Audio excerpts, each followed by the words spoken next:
The day Margaret Jennings tried to claim my forest trail as HOA common property was the day she lit a fuse she couldn't put out. I'm Damon Carter. I've lived in Ridgegrove Hills for 14 years. I'm not flashy, not loud, I just mind my own business. I work as a surveyor for the county, which means I know land boundaries better than most people know their own birthdays. That forest trail behind my lot, I built it, cleared it, maintained it, and it's on my deeded land, not some made-up shared space like Margaret claimed. Margaret, the HOA president, is exactly what you'd expect mid-50s, sharp bob haircut, and a personality that could sour milk. She once fined a guy for having a non-compliant shade of beige on his porch furniture. Now she had her eyes on my trail.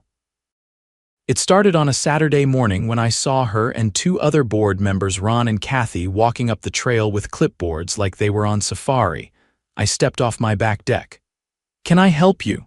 Margaret didn't even glance my way, just inspecting the trail. "We're adding it to the HOA maintenance plan. This is technically common property." I raised an eyebrow. "No, it's not. That trail runs entirely through the rear part of my lot. You can check the plat map." She gave me that tight-lipped fake smile. "I'm sure you believe that, Damon. But the HOA has decided it's accessible to all residents. It's been used by others for years. That makes it communal by precedent." "Precedent doesn't trump title," I said flatly. "And unless the HOA bought this land when I wasn't looking, you're trespassing." Ron muttered something about calling their lawyer. Margaret held up a hand. "We'll be issuing a notice. You can appeal through the board. Appeal on my own property." That's when I knew this was more than just HOA overreach. This was personal. Margaret had been trying to push out long-timers like me for years, hoping to turn Ridgegrove Hills into her Stepford dream, so I waited. Let them put their nonsense in writing. 3 days later, I got a letter official HOA stationery declaring the trail a shared amenity and informing me that, effective immediately, I was not allowed to restrict access or modify the path. They even threatened a fine of $200 per day for obstruction. I laughed out loud. Then I got to work. First, I pulled my property records from the county database. Then I printed out the plat map, the registered survey, and the original development plans from 20 years back. Everything showed the same thing. That trail was entirely on my land. I didn't reply to the letter. Instead, I installed a 6-foot privacy fence along the back end of my property with a locking gate. On the gate, I hung a laminated sign. "Private property. No trespassing. Violators will be prosecuted." It took less than 24 hours for Margaret to show up, practically foaming at the mouth. She marched up to the fence like she was Queen of England. "You can't do this," she barked. "You're cutting off neighborhood access." I stepped out of my garage holding a folder. "You mean to my property? Here's every document proving this land is mine. You want to keep pushing it, I'll happily file a cease and desist, then a civil suit for trespass." Margaret's face turned a shade of red I hadn't seen before. "You're being unreasonable." "No," I said calmly. "You are. And the next time you or anyone from the board steps foot back there, I'll call the sheriff." She stormed off, muttering something about selfishness and community spirit. But here's the kicker: within a week, word got around that the nature trail was closed. Families who bought homes near mine had relied on that trail as a selling point. Real estate agents stopped showing those houses. One neighbor actually told me their buyer backed out after hearing the trail was private property and permanently closed. Then came the appraisal drops. Turns out, without the trail access, the homes backing my lot dropped in value by over $50,000 each. And suddenly, Margaret wasn't just angry, she was desperate. The next sign something big was brewing came when a white SUV with tinted windows parked outside my house and sat idling for 20 minutes. No one got out. It wasn't a neighbor's vehicle, and it wasn't any delivery or utility trucks I recognized. I didn't approach, I just walked back inside and reviewed the footage from the security cameras I'd installed last year, which now covered every angle of my home and the trail entrance. I made a note of the plates. Ran them through a friend of mine at the sheriff's department. He owed me a favor after I helped survey flood zones across his family's farmland during a storm season. The SUV was registered to a private real estate consulting firm based 2 counties over. Not exactly the kind of outfit that just happens to cruise into a quiet suburb. I didn't like the look of it. The next afternoon, a courier knocked on my door and handed me a thick packet with a rubber band around it. Inside was something absurd, a demand to cede easement rights, drafted by the HOA's legal rep. They claimed that because a few joggers had routinely accessed the trail from adjacent properties over the past 5 years, the HOA had standing to demand a permanent right-of-way. They wrapped it in legal jargon and tried to make it sound official, but it was a bluff. A sloppy, desperate bluff. I didn't bother replying directly. I forwarded the whole mess to my attorney, a woman named Lacey I'd worked with before on a boundary dispute with a neighboring town. She knew land law like it was poetry. Her response was immediate and unambiguous. They're bluffing.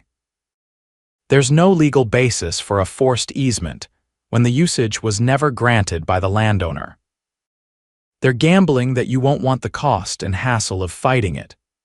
I told her to respond with a formal cease and desist letter and include an invoice for unauthorized use of private land, retroactively calculated based on market value for trail access. We weren't playing games anymore.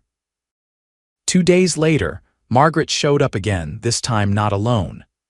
With her was a man in a gray blazer, square jaw, and enough cologne to fumigate a barn.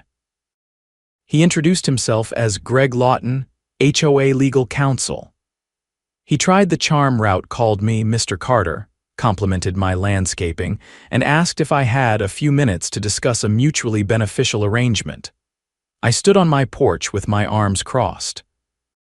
"You don't need my permission to talk," I said, "but if you're going to try and finesse me like I've never seen a plat map before, don't waste your breath." He smiled like he was used to courtrooms and suits with too many buttons. "Here's the thing, dammon. The HOA can't afford to see property values continue to slide. The lack of trail access has created serious concern among homeowners. They're looking at me to deliver a resolution." "Then tell them to buy their own forest and dig a path," I said, "because this one's mine. And I'm not leasing it, I'm not selling it, and I'm not granting access." Margaret stepped in, her voice tight. "You don't understand the damage you're doing to this community?" "No, Margaret," I said. "You don't understand the damage you've already done by trying to confiscate someone else's land." Greg raised a hand. "What if we offer to maintain the trail at HOA expense? Liability coverage, landscaping, cleanup, the works. You retain ownership, but you allow shared access." "Let me see if I have this right," I said. "You want me to let dozens of people wander through my land so you can make a few columns on a spreadsheet look better, and in return you'll mow it?" I didn't wait for a response. I stepped back inside and closed the door. That evening I found my mailbox hanging open, its hinge bent, the door cracked where someone had jammed it backward. I reported the vandalism, filed a police report, and submitted video of a figure in a hoodie approaching the box just before midnight. The footage wasn't clear enough to make an ID, but I had a hunch who was behind it. 36 hours later, I received a notice from the county zoning office.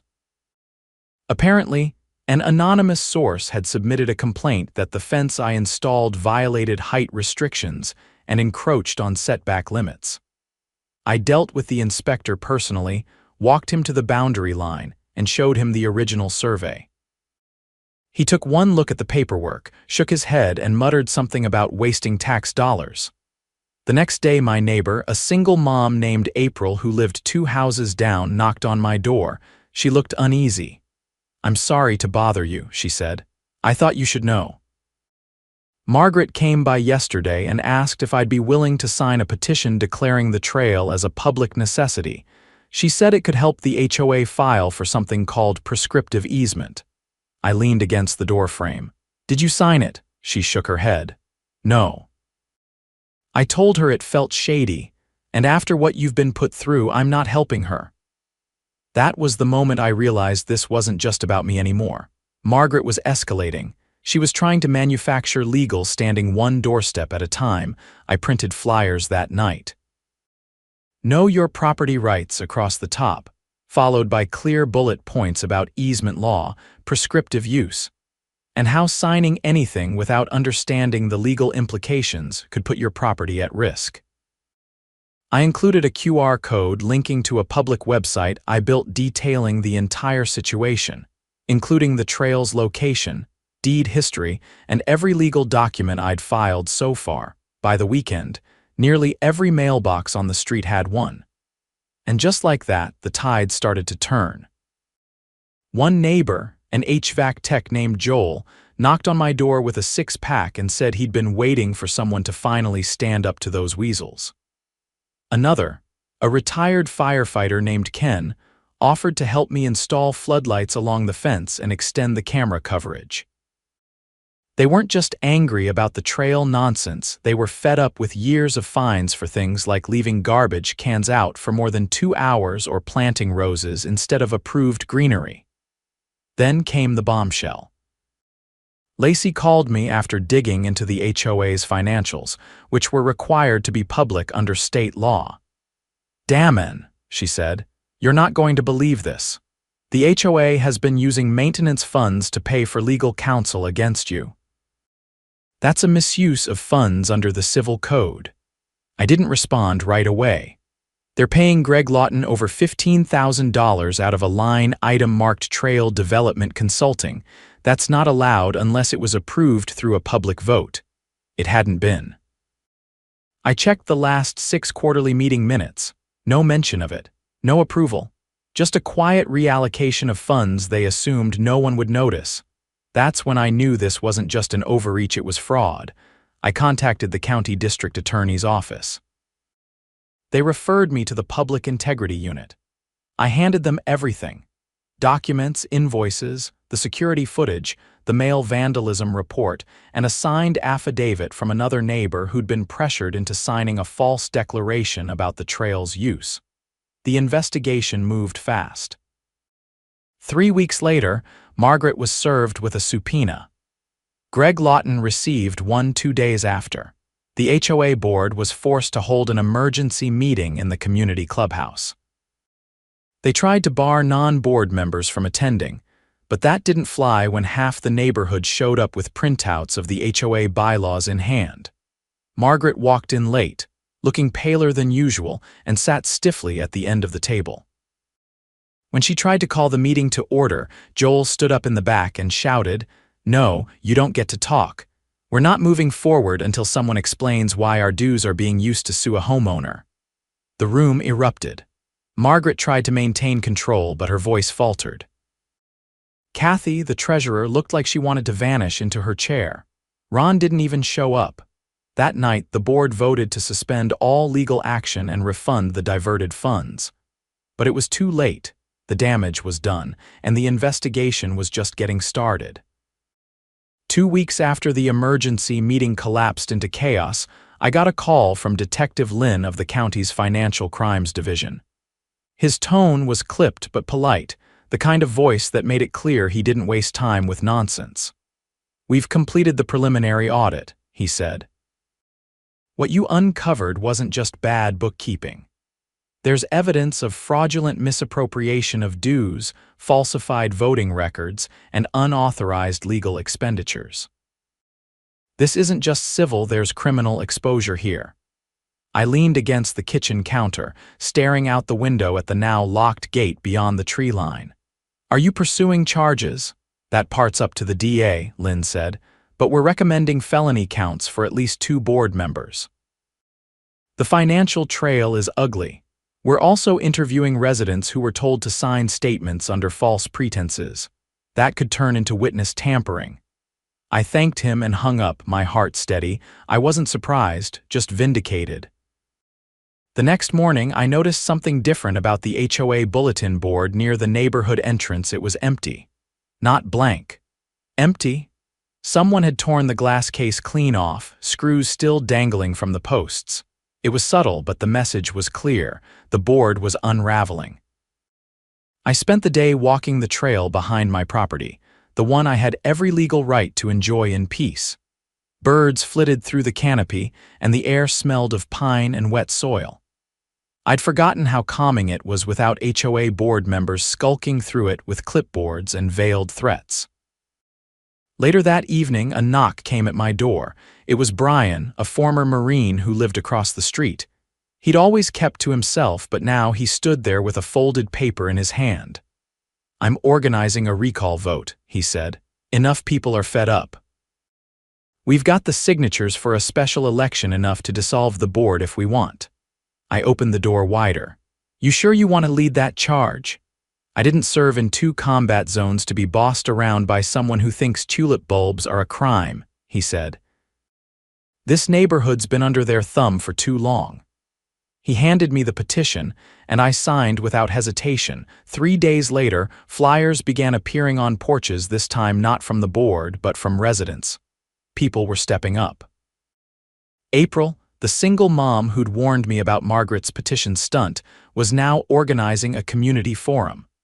Joel offered his garage for the meeting space.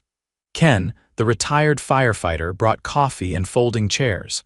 The forum drew more neighbors than any HOA meeting had in years. People were angry, but more than that, they were ready. Ready to take back control. Margaret didn't show, neither did Kathy. But Greg Lawton did. He stood at the back, arms folded, clearly there to monitor, not to participate. Brian stood at the front, holding the microphone. "We have a right to elect a board that actually represents us. Not one that hides financial records, ignores bylaws, and harasses homeowners over fences or garden gnomes." Applause erupted. Greg looked unimpressed. Someone in the back, an older man named Harold, raised his hand. "What happens if the DA files charges? Do we just replace them and move on?" April stood. "If charges are filed, we'll push for a full audit. Every dollar, every vote, every backroom deal, we clean house." That night, the community voted, not officially yet, but the momentum was undeniable. The recall petition had over 70% support. A special election was inevitable. The next week, the real bomb dropped. Lacey forwarded me a court filing. The district attorney had filed criminal charges against Margaret and Kathy. 3 felony counts: fraud, misuse of public funds, and coercion of community members under false legal claims. Greg Lawton was named as an unindicted co-conspirator, pending further investigation. I forwarded the filing to Brian. By noon, it was printed and posted at the neighborhood entrance, taped to every mailbox and circulating online. There was no more room for denial. That same day, 2 squad cars rolled into Ridgegrove Hills. Officers walked straight to Margaret's house. She refused to come to the door, but after 5 minutes, they entered with a warrant. We watched from a respectful distance, no cheering, no gloating, just quiet satisfaction. The next board meeting was held under police supervision. Interim members appointed by vote at the community forum took their seats. Brian was voted in as president, April as secretary. Joel volunteered as treasurer. No more secrecy, no more threats disguised as community values. Later that week, as I walked the trail again, I saw a group of kids building a small fort near the base of an old oak tree. Their dad waved from the edge of the woods. "Trail looks great," he said. "Glad it's yours, honestly, safer that way." I nodded. "It'll stay that way." As I turned back, I noticed something half buried near the edge of the trail, an old, weathered signpost. Faded text read, "Proposed common pathway pending permission." It had never been approved, just wishful thinking from the original developers. Margaret must have found it and spun a whole fairy tale around it. Poetic, really. That weekend, the new board held a block party, no agenda, no fines, no sign in sheets. Just food trucks, music, and neighbors talking like neighbors again. I manned the grill with Ken while Brian ran crowd control on a rogue piñata that had nearly taken out a lawn chair. Later, Lacey stopped by to drop off a final packet of documents. "Civil case is closed," she said. "You're off the hook for everything." And the DA says Margaret's looking at a plea deal, no HOA involvement ever again. I raised a toast with my iced tea. To boundaries, I said. She smiled. To neighborhoods that remember what community actually means. The HOA still existed technically, but it no longer controlled people. It served them, and my trail, still mine, still locked, still peaceful just the way I built it. By the time summer crept in, Ridgegrove Hills had changed. The air felt lighter. Kids played on front lawns again. Neighbors greeted each other without glancing over their shoulders. But the final chapter of the Margaret debacle wasn't quite over. 3 weeks after the recall vote, I received a call from a local investigative reporter named Talia Grange. She'd been tipped off about the HOA's attempt to seize private property and misuse of funds. She wanted to do a full segment on it for the city's Sunday evening news. I hesitated at first. This wasn't about publicity, but she wasn't interested in fluff. "I'm not here to sensationalize," she said. "I want people to see how unchecked authority can quietly ruin lives. I read the court filings. I've seen what they tried to do to you." I agreed on one condition. The story had to focus on the community, not just me. There were others who'd been harassed, fined, and manipulated, people who'd never pushed back because they didn't know how or didn't think they could. The interview happened in my backyard, with the trail gate in the background. Talia had already spoken with Brian, April, and even the zoning inspector who dismissed Margaret's false complaint. She'd done her homework. I walked her through the timeline: the false claims, the manufactured easement threat, the financial misappropriation, and ended by handing her a printed copy of the original plat map. "This was all they needed to see," I said, "but they didn't care. They thought fear would win." After the segment aired, emails flooded the HOA's general inbox, not from angry residents but from homeowners in other neighborhoods, asking how they could audit their own boards. Some even requested copies of the public documents we'd posted online. The fallout spread further than we expected. Then something happened that none of us saw coming. Talia's report triggered a broader investigation by the County Association Compliance Office, a little-known oversight agency that typically reviewed HOA registrations and financial disclosures. They announced a full audit of Ridgegrove Hills' last 5 years of filings. A week later, a city clerk named Fallon showed up at my door with a request to view trail footage from the months leading up to the dispute. I asked if something new had surfaced. "It's not about the trail anymore," she said. "We've been reviewing HOA filings across multiple neighborhoods. Your case opened a door. We found something in Ridgegrove Hills' annual reports documents that had been digitally altered. The pattern was subtle. Forged vote tallies during budget meetings, backdated approvals for spending that had never happened, even fabricated signatures on petitions." She handed me a copy of one my own name attached to a vote I never participated in. "This signature's a scan," I said, pointing. "I never signed that, and I don't even write my last name in cursive." Fallon nodded. "We're pursuing it as forgery." "You're not the only one." Within days, subpoenas were issued for digital records, emails, and internal communications. What they uncovered was worse than anyone imagined. Margaret hadn't just misappropriated funds. She'd colluded with a private developer, one with a vested interest in acquiring land adjacent to Ridgegrove Hills, the trail behind my property. That was the final piece they needed to break ground on a small luxury extension they'd been lobbying to build for over a year. 8 high-end townhomes with direct trail access. The plan had been to pressure me into giving up the land, or at the very least, grant a permanent easement. Once that was secured, the developer would funnel a consulting fee back to Margaret under the table, disguised as a grant to the HOA for environmental beautification. The money trail was traced through 3 shell accounts. Kathy, the board treasurer, had helped funnel it. Ron, it turned out, had resigned quietly weeks earlier, not out of guilt, but to avoid being tied to the wire transfers. But it was too late. The paper trail was airtight. When the grand jury indictments were announced, the entire neighborhood froze. Margaret was charged with conspiracy to commit fraud, forgery of government documents, money laundering, and misrepresentation of fiduciary responsibilities. Kathy faced similar charges, along with falsifying financial disclosures. The developer's regional rep was also arrested. His company promptly cut ties and entered a settlement, agreeing to pay a substantial fine and withdraw any future development proposals in the area. Margaret's arrest made the local news. She was led from her home in handcuffs, her eyes hidden behind oversized sunglasses as she was escorted into an unmarked car. No one cheered. No one jeered. The silence said everything. At the next community meeting, Brian stood at the front of the clubhouse holding a stack of printed bylaws. "This won't happen again," he said, his voice steady. "We're rewriting the governing documents from scratch. Every financial decision will be public. No more unchecked power. No more lifetime presidencies. We're running this place like neighbors, not a regime." The vote passed unanimously. As a final step, the board voted to dissolve every fine issued under Margaret's tenure that wasn't tied to actual violations of law.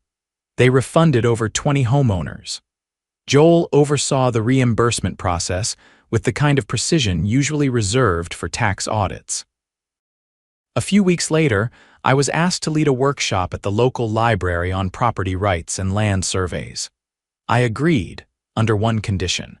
I'd speak only if the event was open to residents from all neighborhoods, not just ours. The organizer grinned and said we'd need a bigger room. The day of the workshop, I brought copies of old plat maps, aerial overlays, and a simple handout titled, "If they say it's theirs, prove it isn't." The room was packed. A woman from a different subdivision told me her HOA had forced her to tear down a storage shed that was well within her lot. She hadn't known she could appeal. She left with a list of resources and contact info for a pro bono land use lawyer Lacey had recommended. As I walked back through Ridgegrove Hills that evening, I passed a group of kids hanging paper lanterns from the trees near the old trailhead. April and her son were painting a wooden sign nearby. She waved me over. "We're calling it Carter Path now, not for ownership just because it wouldn't exist without you." I just shook my head. "I didn't do it for recognition." "I know," she said. "That's why it means something."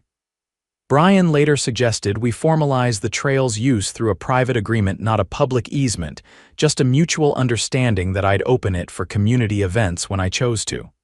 I agreed on the spot. No contracts, just trust. Months passed. The trail stayed peaceful. The new board stayed transparent, and homes in the neighborhood, their values rebounded, not because of any one feature but because word got around. Ridgegrove Hills had become the place where neighbors stood up to corruption and won. I still walked the trail most mornings, coffee in hand, boots crunching over pine needles. Sometimes I'd pass a neighbor or two, always on my side of the fence. They'd wave and I'd wave back. Nothing more needed to be said. The forest was quiet again. And justice, for once, had roots deeper than any HOA mandate.